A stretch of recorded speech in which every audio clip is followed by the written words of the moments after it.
Hola, señoritas. ¿Cómo están? Well, finally, we're going to finish up our grammar points in this lesson. Wow, long time, huh? Keep working hard, right? Siguen trabajando duro. This is the subjunctive and adverbial clauses part 2. You remember part 1. The adverbial conjunctions that you learned in part 1 are always used with the subjunctive, all the time.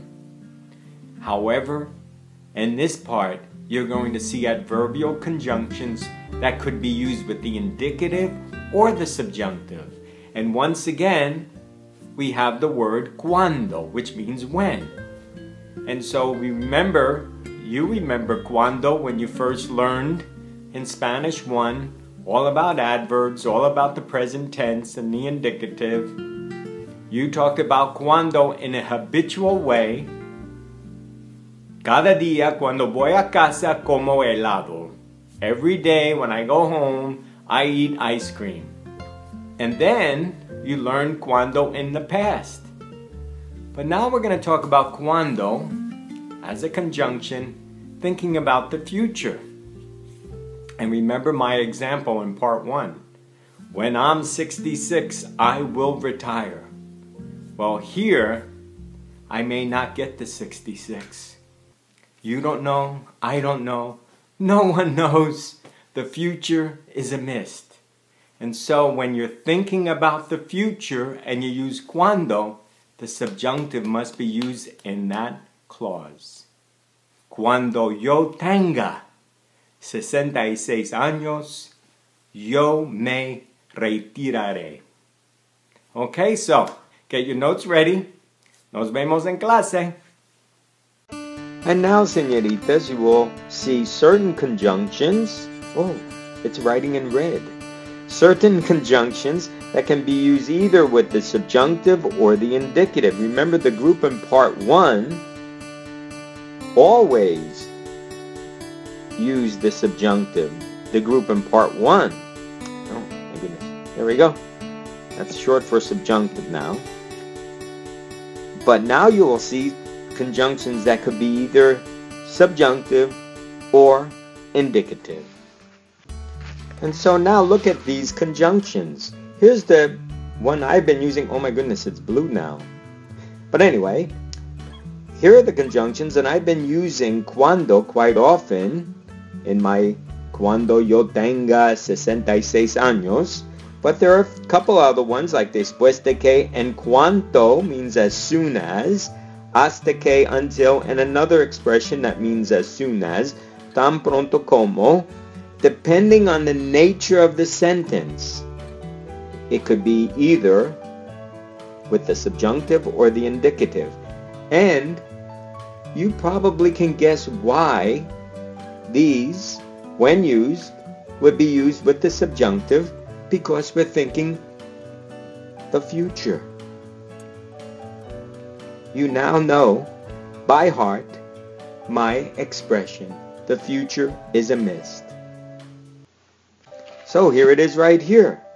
The above conjunctions, those 5 that I just showed you, use the subjunctive in the subordinate clause if the main clause expresses a future action or even a command. And so here are the models. Voy a formar. That's future, right? I'm going to form un club de ecología tan pronto como vuelva a España. I'm going to form an ecology club as soon as I get back to Spain. Well, the problem is I may never get back to Spain. You don't know, I don't know, no one knows. Therefore, after the expression or the conjunction tan pronto como, the subjunctive must be used. We're thinking about the future.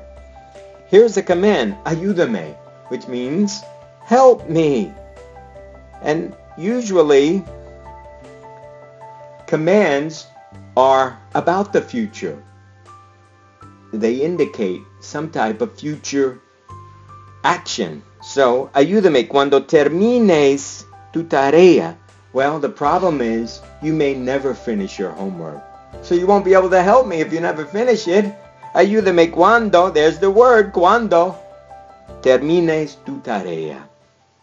Now with those same conjunctions, the ones you just met a couple slides back, the indicative is used in the subordinate clause if the verb in the main clause expresses an action that habitually happens or happened in the past.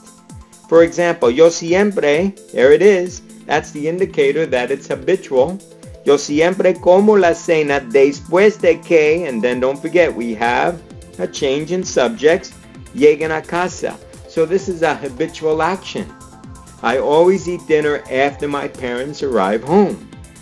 And then we have cuando, but this time, do you remember that tense right there? Era? Oh, I know, I can see some of you raising your hand right now. Fantastico. That's the imperfect. And remember, the imperfect is a past action. It's a habitual, repeated action in the past or an ongoing action in the past. Cuando yo era niño, iba. That also is imperfect. Right there. Iba al cine todos los sábados. And so forth. The indicative is used. And that takes care of our two parts. The subjunctive and adverbial clauses. If you have questions, and I'm sure you do, I hope you do anyway. Nos vemos en clase. Gracias.